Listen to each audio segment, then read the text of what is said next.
Well, good afternoon, everybody. Thanks for joining us yet again to get a COVID update. COVID is very much still in the state. It's all across the country. The winter surge is here. And unfortunately for some of our nearby states in New England and the Mid-Atlantic region, a lot of those areas are seeing their winter surge come upon them. As temperatures drop, as the weather conditions get a little rougher, the seasonality of the virus gets a little more aggressive in those states. But here in New Hampshire, we're still managing through. We really are. There's a lot of new tools that have been put to bear, especially around the hospital system and the flexibility that we're trying to provide the hospital systems of our great state, whether it's providing additional staffing, additional licensure flexibility, additional flexibility with some of the regulations in terms of making sure that those systems remain open and viable, which they are. They are full, there's no doubt about it, but they are not closed. They're open, they're viable, and so if folks have a health condition in any form or way, they should feel comfortable and confident about engaging with their health system. But you've heard us say it a lot. This morning I had the opportunity to go visit Elliott Hospital in Manchester. It's really part of the largest health system in the state. They get the real brunt, if you will, of a lot of the cases of not just COVID, but other issues right there in Manchester. Talked to some of the nursing staff in the ICUs. Some of our initial teams, our FEMA teams, are there. There's about 24 individuals that have been brought in over the past week to help take some of that burden off of the initial team, open up some additional beds, which has been, I think, a huge relief to them. But it doesn't mean that the system still isn't at an extremely high capacity. So it was great to see them. Some of the interesting dynamics we were talking about there were, just the fact that hospital beds are not equal. In that if you have a heart attack or a stroke, you may be in the ICU for 3 to 5 days. But if the average COVID patient is in there for 3 to 5 weeks.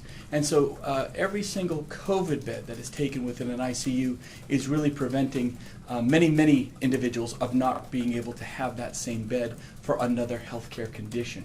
And so it isn't just the number of beds that are being taken by COVID patients, it's the real impact. It's one of the most severe and intense treatments that you have to have often, knowing that unfortunately if you do have to be intubated, it can be weeks potentially before you come off, and even longer for recovery. So that was a really interesting dynamic, and it really hammers home the point that while we have, I think, 460 individuals in hospitals today across the state of New Hampshire, those are just the COVID patients. Those COVID patients just take up so much more of the burden, an exponential level of burden onto the system as everyone else, which is why we push vaccines, which is why the boosters are so important, and it's why it's on all of us to make sure that we're protecting ourselves and our families and our communities, and that responsibility we all hold to the healthcare system in our communities. Amazing individuals over there, some of these doctors and nurses, to be able to meet them. Some of them have been on the front lines effectively nonstop for the last 2 years, working with incredibly hard-hitting conditions, specifically around COVID and just real full emergency rooms and all of that. And we just can't thank them enough. It was really great. Also got to speak to some of these individuals from the FEMA teams. Some of these folks are from HHS, but they're really authorized through the FEMA process. A lot of them are from Virginia in the Mid-Atlantic area, but they've come up to assist at least over the next 2 weeks. We're going to make a big push to try to get them to stay a little longer. FEMA will allow them to stay a little bit longer. We know the holidays is upon us, but this is really a critical time for New Hampshire in making sure that our system is as viable and robust as possible. A couple other things to talk about, but let's start with turning it over to Dr. Chan for a public health update. Great. Good afternoon. I'm going to provide a brief numbers update and then also provide the brief outbreak update that Commissioner Chiffonnet normally provides. So we are reporting 1,126 new people diagnosed with COVID-19 in our state today. We continue to average statewide over 1,100 new infections identified each day. And currently there are 9,607 people with active or current infection. Our test positivity rate continues to be elevated and high at 11.8%. This number will be updated on our dashboard later today. Hospitalizations also continue to be high. Currently there are 463 people hospitalized statewide with COVID-19. And then sadly, 11 new people have died from COVID-19 that we're reporting today, bringing the total number of deaths to 1,828 total people that have died from COVID-19 during this pandemic. Only one of these 11 new deaths is in a person or is associated with a long-term care facility. And unfortunately, deaths from COVID-19 continue to be too high. In the last 7 days, we've reported out a total of 53 new COVID-19 deaths reported to us. As I'm sure everybody is aware at this point, we did announce our first Omicron variant infection identified in a New Hampshire resident this week on Monday. We are aware of 2 additional confirmed Omicron variant infections in the state, and there will likely be many more to come.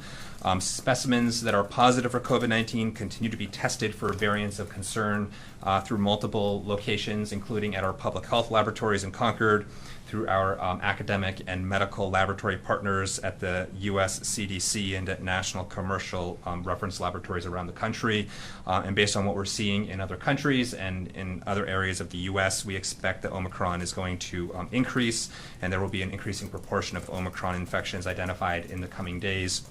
I think that highlights the importance of everybody 5 years of age or older getting vaccinated against COVID-19, and everybody 16 years of age or older who has completed a primary vaccination series to get a booster dose. Booster doses are now authorized and recommended for everybody that has completed a primary series who's at least 16 years of age or older. In terms of a brief outbreak update, since our last press conference, we have three outbreaks that have closed and 4 new outbreaks. And currently there are 25 active congregate living outbreaks in New Hampshire, 25 in New Hampshire. And with that, I will hand things back to the governor. Thank you. Great. Thank you, Dr. Chan. Just as an update, some folks were asking about some final numbers on our booster blitz. Very successful over this past week, 15 different locations, administering over 10,000 doses of the vaccine. Even through some pretty rough weather, people really came out. The weather we thought was going to hamper things a lot more than it really did. So it was great to see so many individuals. I was one of the ones that got boosted, as a lot of folks know, over at the Stratham location. Very, very well run, very efficient system. And a big thank you to all of the regional partners to get that job done. So now, building off last week's event, we already have a date scheduled for the next booster push. That's going to be on January 8th. We're going to hold our second booster blitz at locations across the state. We're setting the date now just to give folks time to plan. We're going to have registration open up shortly after the new year. We don't want to preempt that too much, but give folks about a week or so to be able to plan, depending on whether they're able to get a booster over the next few weeks. But there will be another blitz on January 8th. We'll get exact locations and registration times in the next week and let folks know, but we just wanted people to be able to plan ahead for that.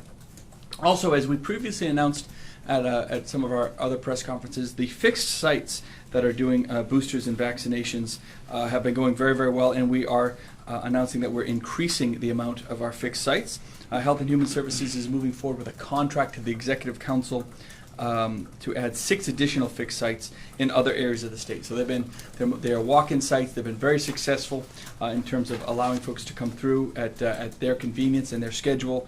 And so we're going to bring that contract forward and get those up and running very, very shortly, hopefully in the next couple of weeks if the contract gets approved. We talked a little bit about our FEMA medical teams. Right now, it doesn't look like they are scheduled to stay on the ground past, I think it's December 23rd. They're here for basically 2 weeks, but we'll be making a strong push. So in just a few days, they've already made a huge impact, especially in the greater Manchester area. And so we just want to make sure that we're pushing FEMA as hard as we can in terms of keeping that opportunity open. I do appreciate we do not have the highest hospitalization rate in the country by any means, and there are other needs in other parts of the country, to be sure. But the fact does remain that they've been incredibly effective for us. They're allowing our system to stay viable, to stay robust, and just a few dozen of those folks can really make all the difference in the world. So we'll be making sure that we try to keep them on site as long as we possibly can in state.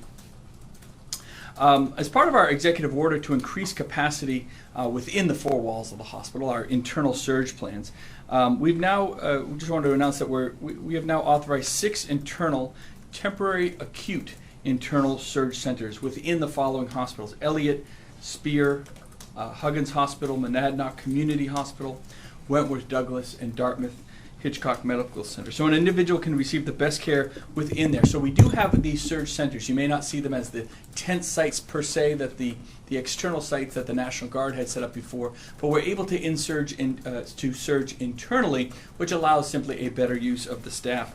And we've gone through the plans with 6 of those facilities so far, so that again, folks don't have to rely on multiple sites. They can surge within the walls. It's similar to what we saw other states doing during their peak hospital crisis over the summer. They seem to work very, very well, and a lot of those models are being utilized here. Hopefully, we won't have to utilize them, but we do have the ability to do it on a moment's notice. We have our long-term care bed additions as well. Something that we've been talking about for a couple weeks, but we've been able to put real life-saving impacts into our communities as a result of the executive order that we released. Funding through the Executive Council as well. It just opens up the ability for individuals to move from an emergency room into a long-term care facility that much easier, and it's already underway. So we already have the first individuals last week started being able to move out a lot quicker to better long-term care facilities in their communities, and so it's great just to see that already start opening up and breeding some fruits of success in just the first couple weeks. And we talked a lot about monoclonal antibodies. So we've received a few thousand more doses of monoclonal antibodies into the state. And again, it's just an immensely useful tool to help keep people from getting more severe symptoms of COVID, keeping them out of the hospital. They're out there, they're available. The decision to utilize a monoclonal antibody treatment is really between the individual and their doctor. The doctor prescribes that kind of treatment. The government does not get involved in who gets monoclonal antibodies. But it's just very good news that all over the country there's a shortage of them, but we're able to get a few more into New Hampshire and provide a little more flexibility to the citizens of the state to have that as a tool to keep them out of the hospitals and being able to work through any positive COVID symptoms that they may have. So we're going to announce this. This is good. So the Say Yes to the Test program, I forgot that we included this today. So the Say Yes to the Test program put a lot of household tests out into the market. It was very, very successful. As a lot of folks know, we had just shy of about 1 million tests put into homes in about a day. They were taken up a couple weeks ago, and that was awesome. Delivered just a few days later. Immensely successful, and us being the first state to do it in the country. A dozen or more states already are participating in that program. But we went right back to the drawing board and started looking how to do it again, and we're going to do it again. So we're looking to get hundreds of thousands of more of tests into the state through that program, and I think that's going to be released up next week. Yeah, I think it's next week, just to be sure. So keep your eye out. We'll have an exact date listed shortly, but we're trying to reach well over another 150,000 more households with our second round of the Say Yes to the Test program. Some folks in Washington push back a little bit. I know they want to keep everything very controlled, but at the end of the day, this is the future of managing the COVID pandemic. Home testing, easy access, rapid results for you or your child, and New Hampshire's leading the way, and again, I think it's going to not just keep the burden off of the hospitals, it's going to reduce transmission and really help us bend that curve down, knowing that we could be dealing with COVID in the long run, for potentially a long time to come. But building off of that, knowing that we've put so many tests out there that are already being used in homes, we're going to put hundreds of thousands of more, make those available in the next week or so, and we're going to hopefully keep doing that. As much testing as folks need, it's very, very important. What that also means is that as people get a positive or negative test in their home, sometimes that data will be reported to the federal level or the state level. Sometimes it will not. And so the test positivity data, the number of cases we may have reported on a daily basis is likely to just going to become naturally much more inaccurate as we go forward. We've always said the most important piece of data we look at is hospitalizations and fatalities, because that data is what it is. There's really no gray area there. We can very clearly count the number of people that have severe symptoms. Unfortunately, we can see in a very binary way the number of individuals that unfortunately have died of the COVID pandemic and the virus. But the test positivity data, we're going to be looking internally just in terms about how we use that data, knowing it's just going to become much more inaccurate. A lot of negative test results will never get reported to the state. Maybe even some positive test results don't get reported up to the state. So right now we're just maintaining our dashboard with that data. It's still fairly accurate, but over time, as more people rely on home testing and it's just more and more available, it's just logical to assume that the vast majority of tests being conducted in the state are not being conducted by the state. They're not being conducted by hospitals or doctors where the data automatically gets uploaded. They're being done right in the comfort of your own home. But there's a huge benefit to that in that you just get to figure out whether you're positive or not that much faster. But the downside is it means the accuracy of your case data becomes much more reliable. So we're just kind of preempting that. I think as we go on in the next weeks and months, that'll become more and more prevalent, for better or for worse. And there's, like I said, a good side and a bad side to that coin. But I think at the end of the day, it's a huge net positive that folks are finding out whether they have COVID or not that much faster in a reliable way. With that, we can open up for questions. Yeah. Governor, in your trip to the hospital this morning, what are some of the images that stuck with you from the amount of work and the suffering that's going on inside the hospital? Well, I think, I give the Elliott Hospital a lot of credit. I think they've done a great job utilizing different areas of their hospital to effectively expand their ICUs and how they treat their most severe patients in the hospital. There's areas of the hospital that typically wouldn't have certain equipment in it, and you see the ventilators or whatever it might be in those areas, or the pre-staging of equipment. Obviously, we talked about the shortage of staff. That's always an issue. I think they were grateful in just being able to talk to some of these additional staff members that have been brought up here for a couple of weeks was great. It's tough because when you're in ICU, there's really no family member visitation, because I think the vast majority, if not almost all of them, are COVID patients. And a lot of them will be in ICUs and maybe be on intubators for weeks and weeks and weeks. So it's a very, very tough atmosphere, to be sure. The most stark piece of data, as I mentioned before, is just the idea that for every COVID patient that is in there, there's probably 4, 5, 6, maybe even 10 other types of patients, non-COVID patients, that are not have easy access to that ICU bed. And that's really driving. It's not just the number of individuals that are in beds, but it's the type of individuals and how much worse COVID is than pretty much any other ailment you could get into the ICU. It's really amazing the effort and the work that has to be constantly managed with individuals that are so severe.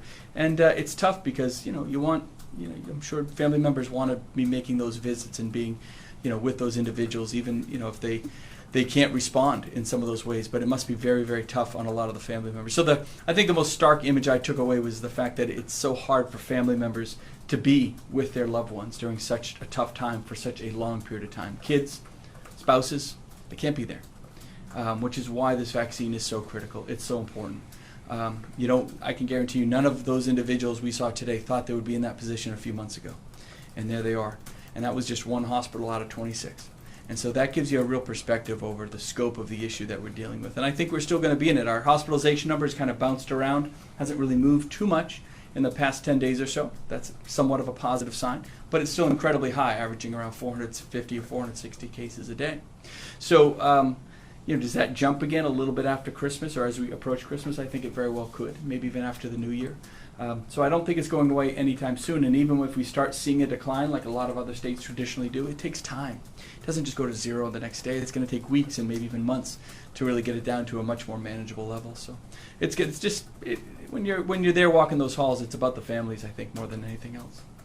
And just a quick follow-up, Governor, where do you stand in terms of, as you're saying, the hospitalizations are here, they might go up a little bit, in terms of making that back-end space that Commissioner Shibinette had talked about, creating the space for the long-term care patients who could be moved out of the hospital. Where does that progress stand right now? We're already underway, which is great news. So we've already moved over a dozen patients or something like that in just the first few days. The process is there. We have both funds to allow people to move faster for during their Medicaid application process, or just the paramedics and the teams that are working in the hospitals that can clear out the emergency rooms a little faster and provide acute care services in more of a community setting.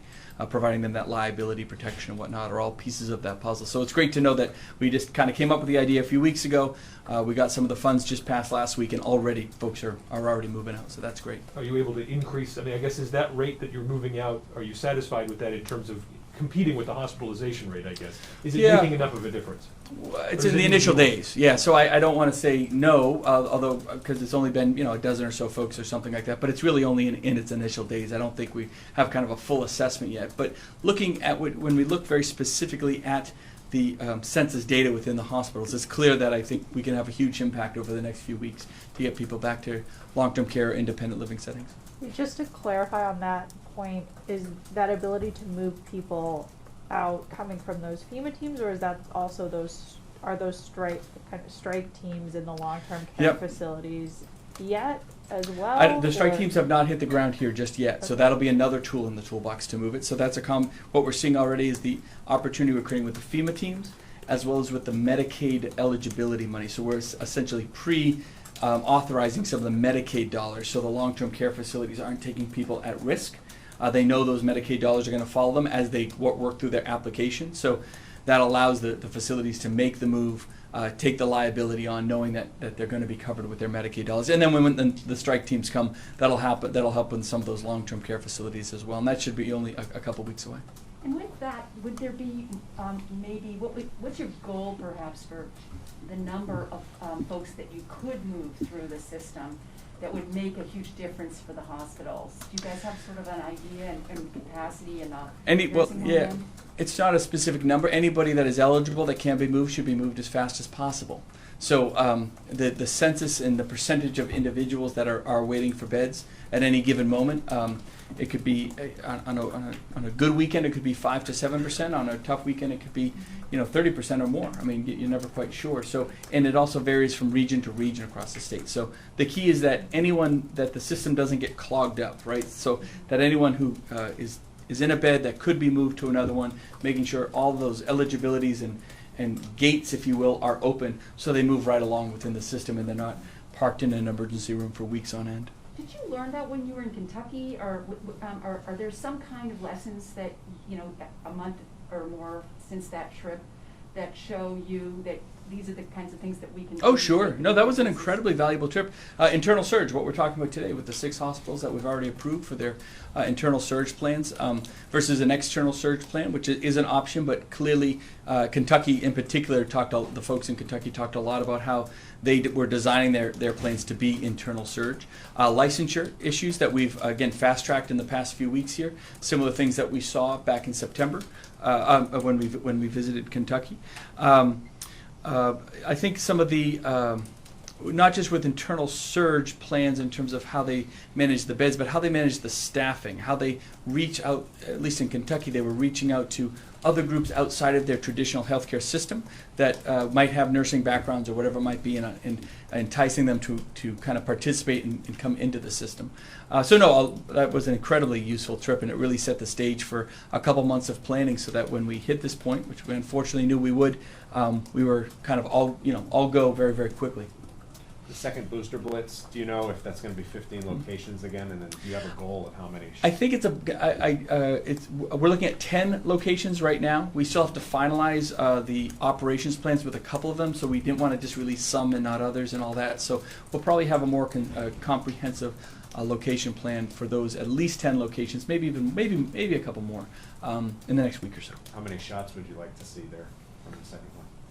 150,000, as many as you possibly can. With 10 locations, you're probably looking at somewhere between 8,000 and 10,000 shots or something like that. Each location will vary a little bit because of the throughput. So, for example, in Stratham, there was a huge throughput because it was done at a middle school. They were able to really pull on a lot of different healthcare opportunities and individuals from different systems, first responders and whatnot from many different towns, and the throughput there was absolutely huge. Some more rural areas might be harder to pull from other systems. Maybe some more inner city areas, you might not be able to get the throughput because of parking limitations or whatever it might be. So all those are the factors that go into place to try to maximize the number of shots that we can give. One more number, I'm into the numbers today. Yeah, good. The test that will be going out again, as you know, the first time, those went so fast. Mm-hmm. You know how many, you said hundreds of thousands, do we know exactly how many? We're looking to do, in the second round, Yeah. at least another 500,000. Maybe more. Do you expect the demand to be what it was for that first time? I expect it to be higher, just because it got so much attention the first time. I think everyone's going to be kind of chomping at the bit, and they'll probably go very quickly again. So we'll try to get as many as we can to as many households as we can. But as I've always said, if you didn't get one, chances are your neighbor or coworker or a friend did. So if you need a test, call them. They're probably sitting in their medicine cabinet somewhere if you really need one. And we've already heard great anecdotes of people sharing them and utilizing them. So it's clearly working, which is the good news. Governor, any consideration to using the National Guard to expand the bandwidth of delivering vaccines, whether it's at fixed sites or mobile units? Absolutely. Yeah, no, we can absolutely use the National Guard to expand our ability to administer vaccines and boosters. The first priority for it was really to make sure the hospitals had what they needed, and we put an initial 70 into hospitals. But kind of in the second or third phase, we'll look at using them more for the vaccine sites. I think some of the walk-in locations have been going very well. The booster blitz locations were able to be done very well without a heavy lift by the National Guard. We'd obviously like to reserve that if we can, because when you call on the Guard, God bless them, they're willing to stand up and do anything you ask them to do. But you always want to use your kind of those base resources first. So yeah, we can definitely do that if we think it will help the system increase throughput. I have a question for Dr. Chan, if that's Sure. quick. Of the 463 folks that are in hospitals right now with COVID, do we know either by percentage or by accurate numbers, how many of them were fully vaccinated? And also, could this be a metric that would be on the dashboard in the future to give people an understanding of how many folks are actually unvaccinated and sick? Yeah, so the report of hospitalizations due to COVID-19 are coming from the hospitals, themselves, and so I think that the numbers or the percentage, if you will, that the commissioner reported out in the past of, 20 to 30% of the reports of COVID hospitalized patients in the state coming from the hospitals are fully vaccinated. The vast majority, though, are unvaccinated or not fully vaccinated. We've been getting a lot of questions about what percentage of infections are occurring in people fully vaccinated, or what percentage of deaths are occurring in people that are fully vaccinated. And we're currently doing some keyway work on our data to be able to arrive at more accurate estimates of some of those numbers. And when we do, the plan is to try and make that data more publicly available. But it involves improving both the quality of some of our hospitalization data and also improving the quality of our vaccination data, making sure that we have accurate vaccine data from the commercial pharmacies, for example, to be able to inform that better. And so when we have that information, we'll make it available. Can you see it as being used as an incentivizing tool that you would use in perhaps your promotional material? Oh, absolutely. I think this is information and data that people are looking for, that they want, and it's important to get that data out there. I will say that there are several ways of looking at this issue of what's happening with vaccine breakthrough infections, for example. I will say that looking at this as a percent is a little bit misleading. And so I would point people right now to some of the CDC data where they are looking at the difference in rate of infection and showing that people that are unvaccinated are at a 6 times higher risk rate of infection than people that are fully vaccinated. Over 10 times higher risk of hospitalization, 15 times higher risk of death. Comparing unvaccinated to fully vaccinated people. And so that data is out there, nationally, and I think it clearly shows that people that are not fully vaccinated are at much higher risk for infection, hospitalization, and death. Thanks. last week you had mentioned you weren't considering preventive measures like masking or limits on public gatherings because it might amount to putting people in a penalty box. And when you have healthcare workers urging people to do things like wear masks, I mean, from a public health standpoint, is it helpful to suggest that those measures are a penalty? I'm sorry, I missed I couldn't hear the last part of the question. Yeah, sorry. I mean, from a public health standpoint, is it helpful to suggest that those measures are more of a penalty? No, well, I think the point that was trying to be made is that, you know, with any mandated measures and restrictions that the government imposes, you're forcing folks to make a sacrifice, right? You're forcing folks to make some sort of change in their life. Some are less severe, some are much more severe. Some have economic drivers, some have social drivers behind them. So at the end of the day, I think you're referring to the interview on Face the Nation, Yeah. right? Yeah. So Sure. the issue there was, well, I was asked, why don't you just do a state of emergency? What's the big deal? A state of emergency is a huge deal. It is a huge deal. Well, then you can just take it off in a couple months. The idea that we're going to go back and forth in a state of emergency, putting mandates on and taking mandates off, and again, telling 70% of the population that has been fully vaccinated, that has, you know, had their booster and all of that, that you too must now make all of these same sacrifices as everybody else, because they aren't minor things sometimes. Sometimes they can be very severe. It depends on the individual. You know, we're going to be going on and off with that if we go down that path for potentially years. So yeah, again, it's a matter of the sacrifices that the government would be asking people to do. There's a reason. I don't think any state east of Illinois has a mask mandate or anything like that. I think maybe New York does, and that's it. Because it's not as simple as just doing it, right? And enacting a state of emergency is a huge deal, and it's nothing that you just do willy-nilly. Well, we'll do it this month. We'll take it off next month, and potentially go down that path for a long time. I can tell you the legislature would have something to say about that, to be sure, as they should. It's a much more serious situation than that, and you're really telling everybody, regardless of the sacrifices that they've already made, they got to keep doing it for an indefinite period of time, as opposed to saying, look, we need to manage, we need to take this seriously, we need strong messaging, we need folks to get their boosters and their vaccines, but we also need to also move on and be able to have, you know, the freedoms in our lives to economically and otherwise to go about our business. Governor, the doubling of the fixed sites, when will those be up and running, and are those going to be focused Yeah. on, I guess, will that move up the problems we're seeing with some people trying to schedule boosters? They're going to be in January. Are those going to be able to move that group up? Yeah, I'm kind of looking, those are in the next week or so, the fixed sites? Next week? Yep. Yeah, so the council will approve the contract next Wednesday, hopefully.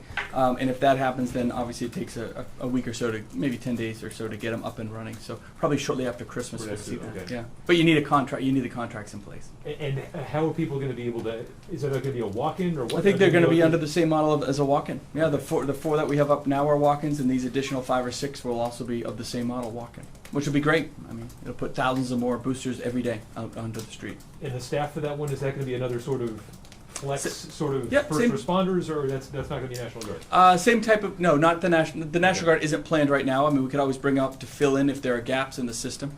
But no, it's staffed similar to the first 4 that we have now. Public Health Networks, first responders, and there's a private company that really provides the bulk. We do the kind of the back end logistics management, and then there's a private firm that we bring in through this contract to help staff it up. Can you see this winter surge getting so bad, we're gonna have to consider things like reducing the size of indoor gatherings? We see that now in Canada, for example, yesterday. They said all sports arenas can only have 50% capacity because Yeah. of the- No, I don't anticipate that. No.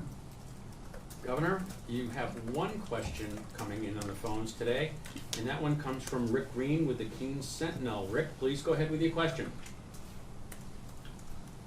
Some municipalities are putting mask mandates in place. One is being considered tonight in Keene.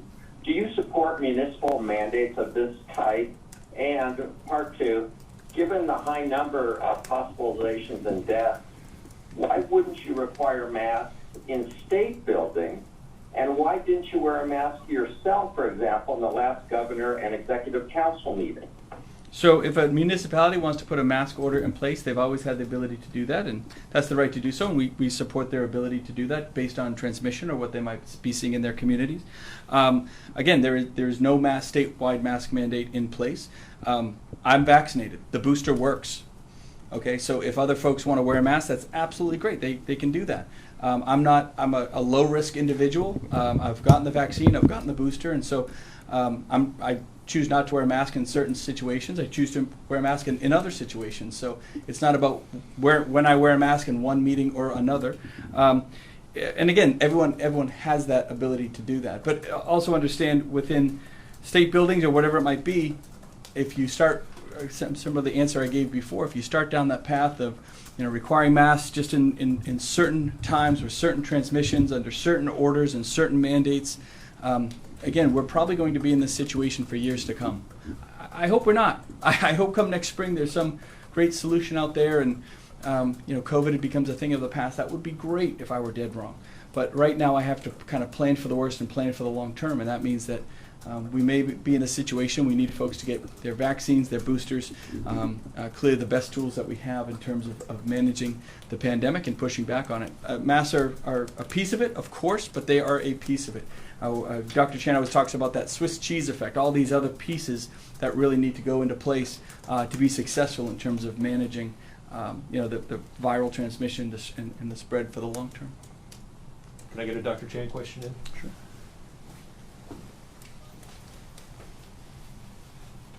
I know you're very technical and you're a doctor, but how worried and concerned are you about the next few weeks, where we are in the pandemic right now? Yeah, so I think what we're seeing currently in New Hampshire and across the U.S. and across the globe is absolutely concerning.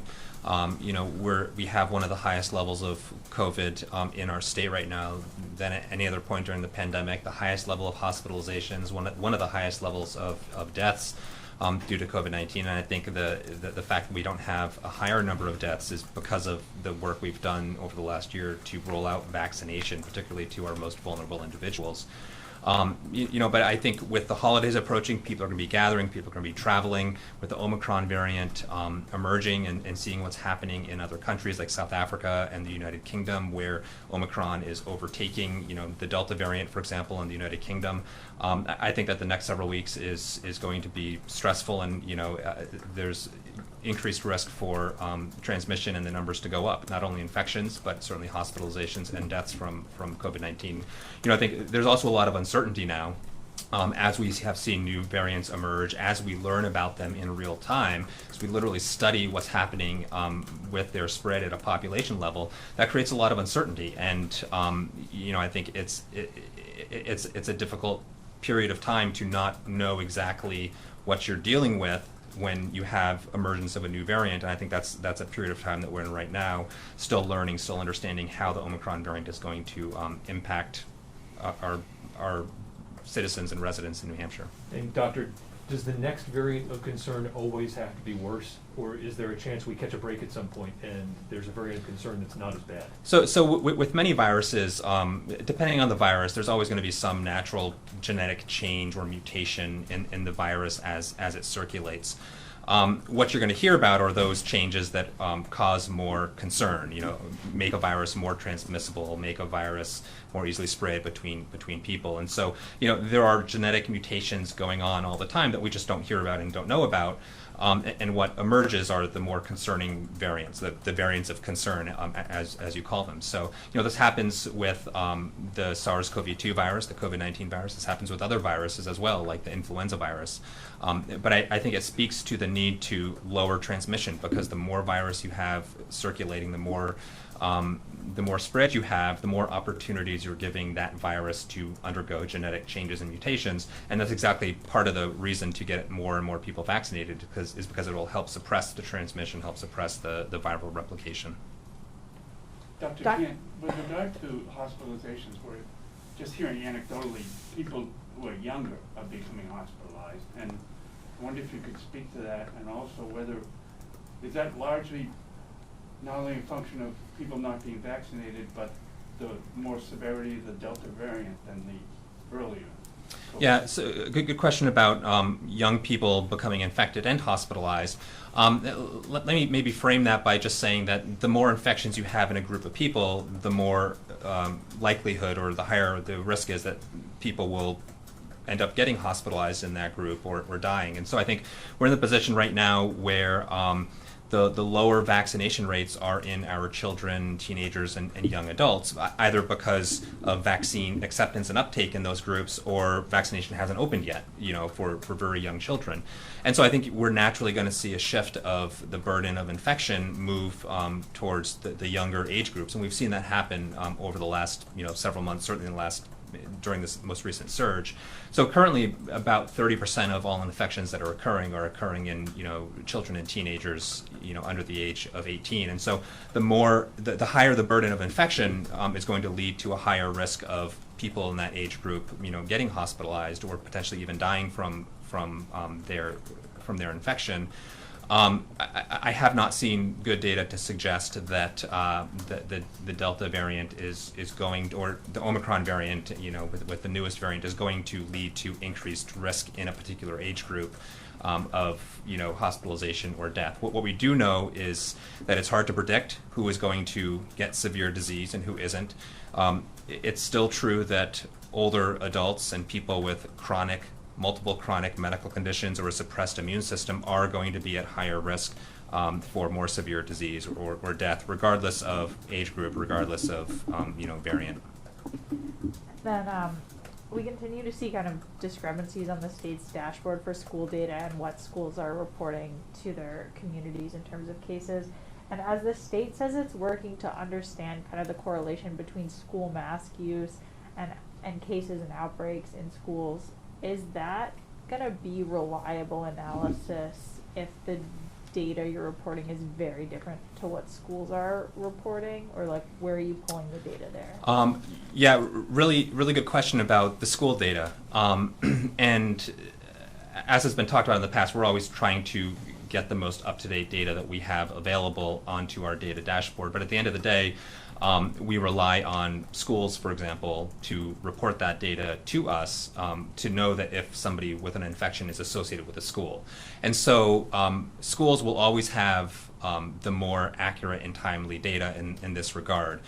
Regarding your question about looking at data related to cases in schools and mitigation measures, we are primarily focused on investigating clusters and outbreaks, including at schools. And so when we investigate a cluster or an outbreak in a school, we're asking some basic questions about what mitigation measures that school has implemented. And the hope is to be able to look to see if there's an association or correlation between, size of an outbreak or a cluster and, whether there might be, testing, for example, or mask use in a school setting.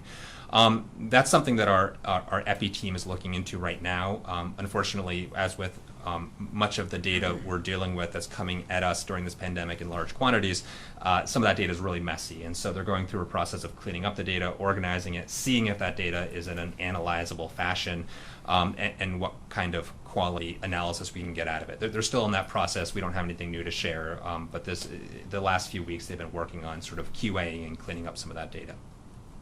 Thanks. Adam, you have one more? Sure. I think it was yesterday, a couple of Democrats serving in the legislature offered essentially a critique of the state's COVID response that boils down to do more. How do you respond? 2 Democrats out of 424 legislators say do more. The fact that it even gets reported, no, give me a break, it's partisan. Any Democrats that are standing up trying to politicize the crisis that we have today, shame on them. That's a sham of public service, frankly. It really is. One of those Democrats shook my hand last week and said thank you for all that I was doing, and then stood up and did a press conference trying to hit on it with absolutely not a single new idea, a single new opportunity that they could bring to the table. Nothing.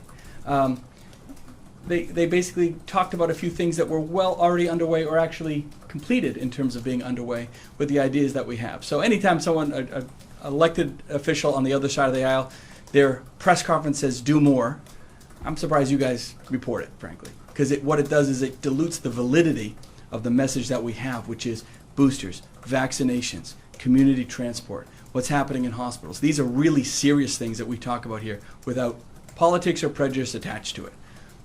I think it's silly. Yeah. When you're thinking about kind of some of those sacrifices that you mentioned come with public health measures, like requiring an indoor mask mandate or declaring a state of emergency, are we not asking our healthcare workers to make a massive sacrifice by letting the virus run wild and burning them out, or having more granted staters going to the hospital and dying? I mean, are those not Yeah, but- also sacrifices that Of we're course, asking but people? what you're saying is if you're talking about going back to where we were with economic shutdowns, all of those have huge negative health implications as well, right? You have more people on unemployment, you have more people without health insurance, you have all these other dynamics. We're not going back there. That would be really, really bad. And again, even Democrat governors and Republican governors, virtually all of us agree, at least the ones on the East Coast here that are dealing with the bulk of this virus. That's not where we're going right now, because once you start down that path, you can't. Those were put into place when there were no other tools to protect the communities and our societies. There are many other tools in place now, and now it's up to the individual to hopefully make that choice and get vaccinated. The idea that if we just put a mask order in, the hospitalization number will just go down. Well, no, there's no evidence to show that. The masks are very, very important, of course, but they're a piece of that puzzle. And so, you have to make sure that you're utilizing the pieces of the puzzle that are important to you. And when I do it, if a community wants to do it, that's their choice. Maybe they have high transmission rates, maybe they have low vaccination rates, maybe they have an outbreak happening, in one area or another, and so they make that choice. That's fine. That's completely on them. As a governor, I have to implement a 21-day emergency order, which probably wouldn't go much past 21 days. You have to do it statewide, so every community, every town, everyone has to abide by it and stick to it and do that, whether it's something as simple, what you say, as simple as a mask order, or some of the economic, things that have much more economic implications. At the end of the day, we all have that choice right now, and we're asking folks to make it. But if we're going to put mandates in place until everyone is effectively forced to get the vaccine, and that's not the right path either. So this is a healthcare decision for individuals to get the vaccine and get the booster, but there are negative repercussions to the other side of that coin. So even if I were to put a state of emergency today, in the next 21 days there has to be a mask order, I can guarantee you 21 days from now the legislature would lift it, right? And the hospitalization issue is going to be just as severe, if not more severe, in the coming weeks, whether there's a mask order or not. Can you curb it a little? Maybe, but I don't know if a mask order is the end-all be-all making the difference. It's really about staffing shortages, nurses getting burnt out, a lot of individuals that are completely unvaccinated, and frankly probably wouldn't be wearing a mask anyway. And now you created the whole system with, where's the mask police, right?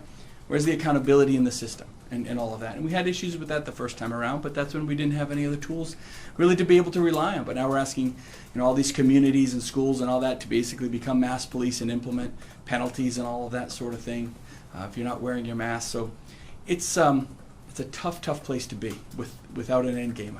So to take huge steps like that without knowing your end game, that I personally believe, as an elected official and someone that's trying to maintain the public trust, is that you can't take those steps without knowing and being able to tell folks what the metrics are going to be used to come out of it. I wouldn't even know what those metrics are necessarily, because it's just one piece of the puzzle. Something we're probably going to have to manage for quite a while. But God bless those nurses and those doctors. I mean, I was talking to them today. Unbelievable what they're doing, what they've been able to do.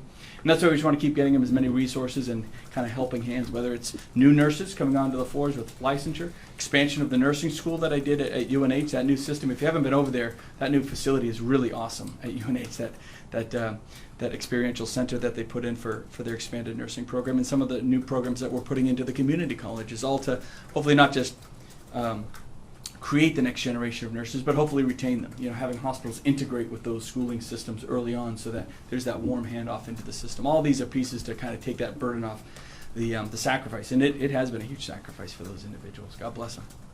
And then, I guess, as you're looking at some of the uncertainty with the Omicron variant, doing another booster blitz, of the testing coming in again, are there any other kind of measures that you're considering that you didn't share?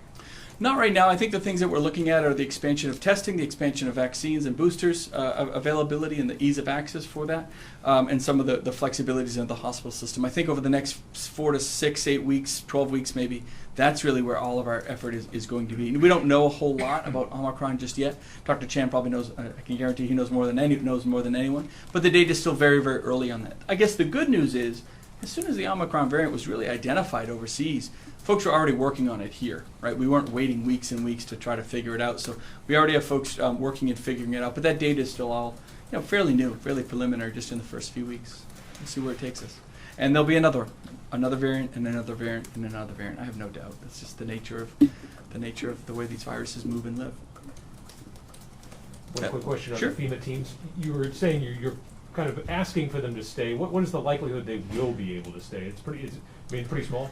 I don't know what the likelihood is. I do appreciate there's a much higher need in other parts of the country in terms of hospital, a very high number of hospitalizations.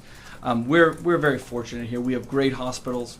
We're somewhat connected into one of the best hospital systems in the world, just south of us down in Boston, right? So we can, even when our system becomes overrun or things of that nature, we can always lean on a place like Boston a little bit. You go to some of the more rural states. I've talked to governors in states in the upper Midwest and everything, where there's some hospitals in the cities. You have areas of tribal nations that don't have the robust quality of healthcare that we have here, and I think FEMA and some federal organizations are looking at making sure that they have adequate staffing and protections as their hospitalizations numbers increase. So I appreciate that's just my point of saying I do appreciate there's much greater need in other parts of the country, but our numbers are as high as they've ever been. Our system is as pushed as hard as it has ever been. And so again, any supports that they can give. And we have a system here with just 20 or 30 people. It doesn't sound like a lot, but man, that can open up just 10 beds and create a whole bunch of flexibility in our system and really give us that's a pretty significant relief valve sometimes for some of these hospitals. Okay, great. Well, thank you guys. We'll hopefully be back next week before Christmas with some more details on some of these new programs and expansions of the both testing as well as the booster sites, and we'll go from there. Thank you guys.